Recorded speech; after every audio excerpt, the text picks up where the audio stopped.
4 जवान जेठानी की एक बुढ़िया देवरानी। अरे वाह, ये लड़की तो मुझे बहुत अच्छी लग रही है। क्या ख्याल है अपने अमन के साथ इसकी शादी करवा दें क्या? नहीं नहीं दीदी, ये लड़की अच्छी लगेगी, गोरी चिट्टी भी है और ग्रेजुएशन भी पास है। अरे नहीं, इस लड़की को देखिए ना, आपकी वाली गोरी है पर बहुत लंबी है अपने अमन से। ये लड़की बहुत सिंपल है, बहुत अच्छी देवरानी रहेगी ये हमारे लिए। अरे आप सबका दिमाग खराब है क्या? राखी दीदी, आपने जो लड़की पसंद करी है वो हमारे देवर जी से 4 साल बड़ी है। हमें कोई बुढ़िया देवरानी थोड़ी ना लानी है, अपने देवर के बराबर की और इस घर को जोड़ के रखने वाली लेकर आएंगे। मेरी पसंद की लड़की देखिए, इसका नाम भी शारदा है। अमन वेड्स शारदा, अच्छा लगेगा कार्ड पर। तुमने बिल्कुल ठीक कहा आकांक्षा, हमें इतनी बड़ी लड़की भी नहीं चाहिए। सॉरी दीदी, गलती से मैंने किसी और की एज देख ली थी और इसे पसंद कर लिया। वैसे हम चारों जितनी जवान है ना, उसी टक्कर की देवरानी भी चाहिए। उसके बाद हमें अपने देवर की धूमधाम से शादी करनी है। हाँ, इस वाले गाने पर।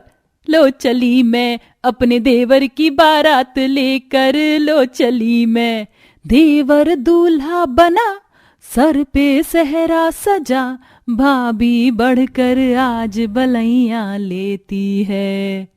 नाचते नाचते जवान जेठानी की नजर अपने देवर पर जाती है, जो कि चौखट पर सहरा पहने दुल्हन का हाथ पकड़े खड़ा था। भाभी। अमन, तुमने शादी कर ली? हाँ भाभी, मैं सुमन जी से बहुत प्यार करता हूँ। आप दोनों मानते नहीं और शादी करना जरूरी था, इसलिए कर ली। ये सब क्या है अमन? हम चारों तुम्हारी शादी के लिए अपनी देवरानी की फोटो देखकर ये डिसाइड कर रहे थे कि, और तुमने अपने मनपसंद लड़की से शादी कर ली, वो भी इस तरीके की लड़की से। ये तो हम चारों जवान जेठानी से भी ज्यादा बुढ़िया लग रही है। अमन, तुम्हें ऐसा नहीं करना चाहिए था। अपने घर परिवार के बारे में तो सोचते। अब जहां जाएंगे लोग बातें बनाएंगे।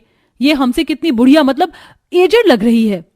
हाँ भाभी, वो मुझसे उम्र में बड़ी है, लेकिन हम दोनों एक दूसरे से बहुत प्यार करते हैं। नहीं, ऐसा नहीं हो सकता। अमन, तुमने हमारे सारे अरमान तोड़ दिए। क्या क्या सोचा था, अपने इकलौते देवर की शादी धूमधाम से करेंगे, पर नहीं। छोड़ो, इस बारे में अब मुझे कोई बात नहीं करनी, और मुझे भी। दोनों जेठानियां नाराज होकर अंदर चली जाती हैं। भाभी, आप सबको मैंने अपनी भाभी माँ जैसा माना है। हम दोनों एक दूसरे से बहुत प्यार करते हैं। हाँ, वो थोड़ी बड़ी है, पर आजकल तो बहुत नॉर्मल है, रिश्तों में उम्र कहाँ देखी जाती है। माँ बापा की उम्र में भी 7 से 8 साल का गैप था, और आप और भैया में भी तो 5 साल का डिफरेंस है। देखो अमन, मैं तुम्हारे जज्बात समझने की कोशिश कर रही हूँ, लेकिन दूसरों के नजरिए से देखोगे तो हर कोई यही कहेगा कि हम जेठानी नहीं देवरानी लग रही हैं।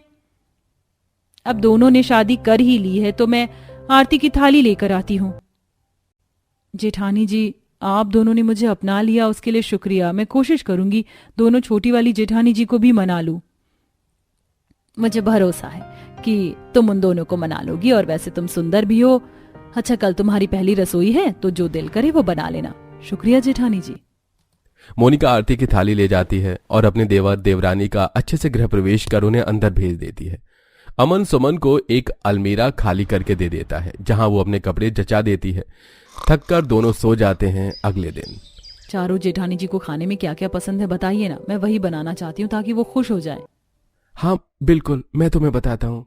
ये कहते कहते अमन अपनी चारों भाभी की पसंदीदा खाने के बारे में बता देता है। फिर सुमन अपनी पहली रसोई में दम बिरयानी, पूड़ी सब्जी, रायता, दाल मखनी, मलाई कोफ्ता, चावल बनाकर घर के सभी लोगों को परोस देती है, जिसे खाते ही दोनों छोटी जेठानी मुंह बनाकर कहती हैं, ये कैसा खाना बनाया तुमने? अब तुम्हें ये भी सिखाना पड़ेगा। तुम तो हम सबसे बड़ी हो ना, ये सब तो तुम्हें पहले से ही आ जाना चाहिए था। देवर जी, आपको भी ये बुढ़िया देवरानी ही घर में उठाकर लानी थी क्या? वही तो, खाने में नमक मिर्च मसाले बिल्कुल भी अच्छे नहीं है। अब हम 4 जनों को क्या मुंह दिखाएंगे? कहीं उठने बैठने लायक नहीं छोड़ा। ये हमारे साथ चलेगी तो ऐसा लगेगा हमारी सास हमारे साथ चल रही हैं। वही तो, पर ये बात ये लोग तो समझते नहीं है। बस करो तुम दोनों, अब से वो भी घर की बहू है। सोच विचार खूबियां अच्छी होनी चाहिए, जो कि शायद उसमें है। राखी भाभी, आकांक्षा भाभी, एक बार आप दोनों सुमन जी को मौका दे दीजिए ना। पहले अमन, तुम ये बताओ, इसको सुमन जी क्यों बोलते हो? उम्र में बड़ी है इसीलिए ना? तुम्हें हमारे अरमान के बारे में पता था, और इतना भी पता है ये इतनी उम्र की है, फिर शादी क्यों की?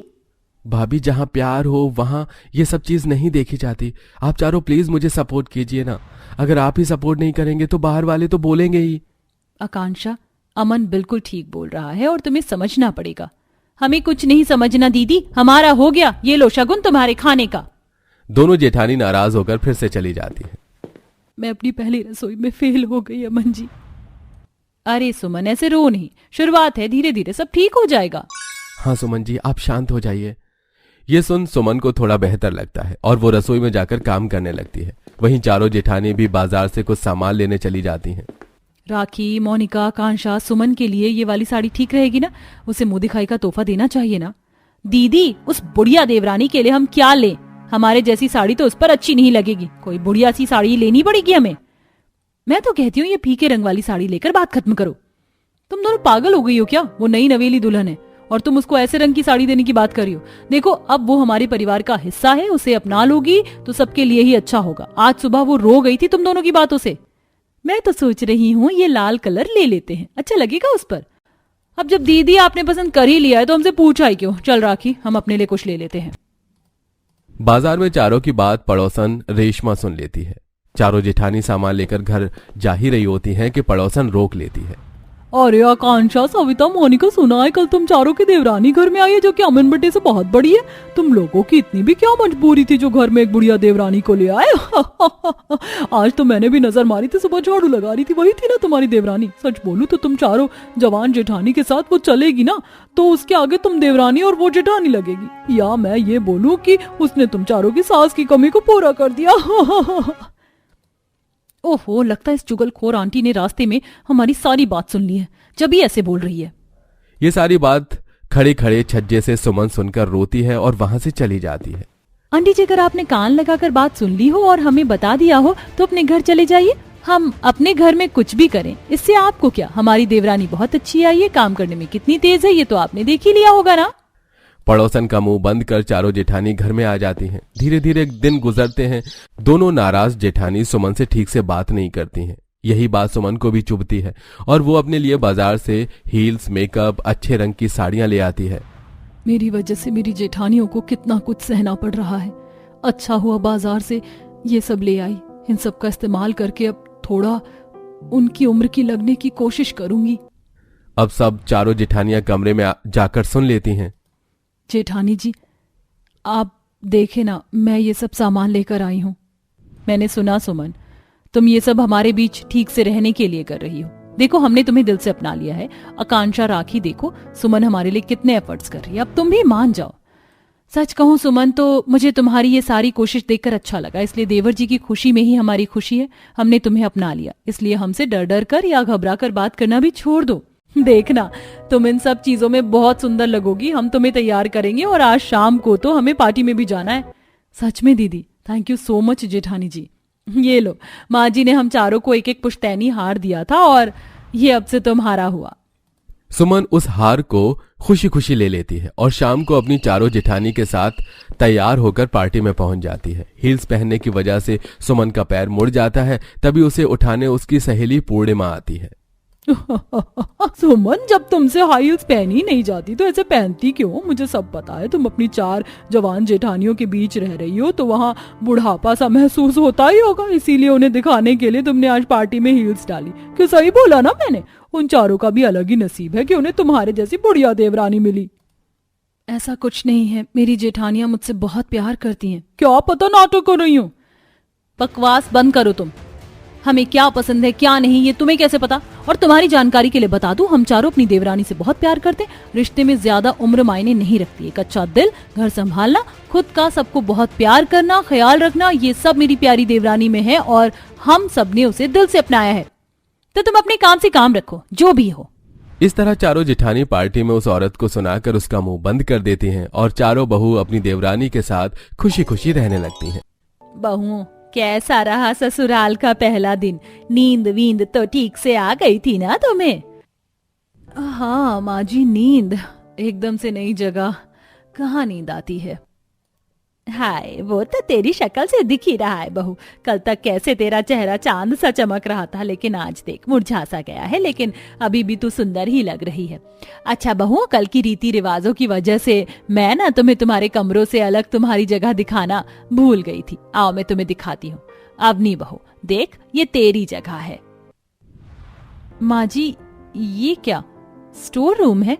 ये तुझे कहीं से स्टोर रूम लग रहा है? ये हमारे घर की रसोई है बहू, जिसको अब तुझे ही संभालना है। तारा बहू आजा, अब मैं तुझे तेरी जगह दिखाऊंगी। सरोजा तारा और अवनी को अपने साथ लेकर गई और एक सुंदर से दरवाजे के आगे जाकर रुक गई।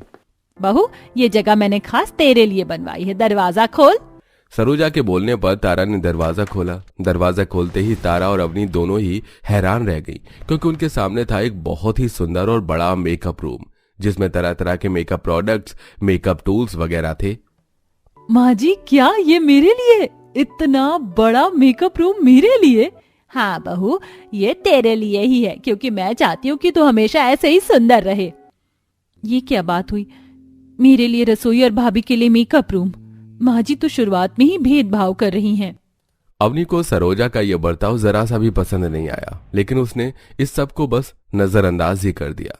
ऐसे कुछ दिन बीते, पूरी रसोई का काम अवनी ही संभालती थी और तारा बड़ी बहू होने के बाद भी घर की जिम्मेदारियों से कोई मतलब नहीं रखती थी। आज भी अवनी सुबह सुबह सभी का नाश्ता और अपने पति और जेठ के लिए खाना बना रही थी।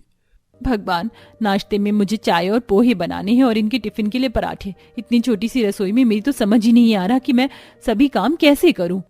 बेचारी अवनी सामान से भरे हुए किचन में खड़ी हुई बस कंफ्यूज हो रही थी। ठीक है, मुझे होपलेस नहीं होना है। पहले मैं चाय और पोहे बनाऊंगी, उसके बाद जब भी सभी एक खा रहे होंगे तब पराठे बनाऊंगी। हाँ। अवनी ने कैसे कैसे चाय और पोहे बनाए और ये नाश्ता टेबल पर पहुंचाया। फिर वो जल्दी से पराठे बनाने को खड़ी हुई, जिसमें हे भगवान, ये पराठों का तवा कहाँ चला गया? यहाँ तो बैठकर देखने की जगह भी नहीं है। तवा नहीं मिला तो टिफिन में रखने को पराठे नहीं बन पाएंगे। अपनी जल्दी कर। अपनी बेचारी ने कैसे कैसे करके तवे को ढूंढा। उसे तवा तो मिल गया, लेकिन वो कई बर्तनों के नीचे था। हे भगवान, इसे कैसे निकालूं? अवनी ने बड़ी ही संभाल संभाल कर उसे निकालने की कोशिश की, लेकिन सभी बर्तन को उसके ऊपर थे वो गिर ही गई, जिनकी काफी तेज आवाज हुई। क्या तोड़ दिया बहू? कुछ नहीं माँ जी, कुछ भी नहीं। अवनी ने ऐसे बोलकर जल्दी से सारे गिरे हुए बर्तनों को समेटा और फिर पराठे बनाकर अपने पति और जेठ को ऑफिस के लिए दे दिए। जब सभी कामों पर चले गए, तब तारा अपने मेकअप रूम से निकल कर आई। उसने बहुत ज्यादा मेकअप लगाया हुआ था। माँ, जय चले गए क्या? हाँ बहू, जय चला गया। बहू नजर ना लगे तो कितनी सुंदर लग रही है, बिल्कुल किसी परी की तरह। वो तो मैं हूँ ही माँ जी। भगवान, इतना मेकअप लगाकर कितना इतरा रही हैं जेठानी जी। अपने पति के ऑफिस जाने में भी मदद नहीं करती हैं, बस ऐसे ही इनसे तो मेकअप रूम में ही अपना वक्त खराब करना आता है। अवनी बेचारी बस पीछे को ऐसे ही सोचती रही। उसकी रसोई में क्योंकि तारा जरा से भी मदद नहीं करती थी।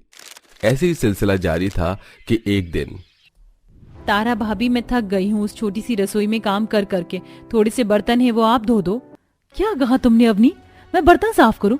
तुम्हारा दिमाग तो ठीक है? मैं नहीं धोऊंगी। वैसे भी आज का तो मेरा मेकअप भी बहुत अच्छा हुआ है। मैं कोई बर्तन साफ नहीं करूंगी।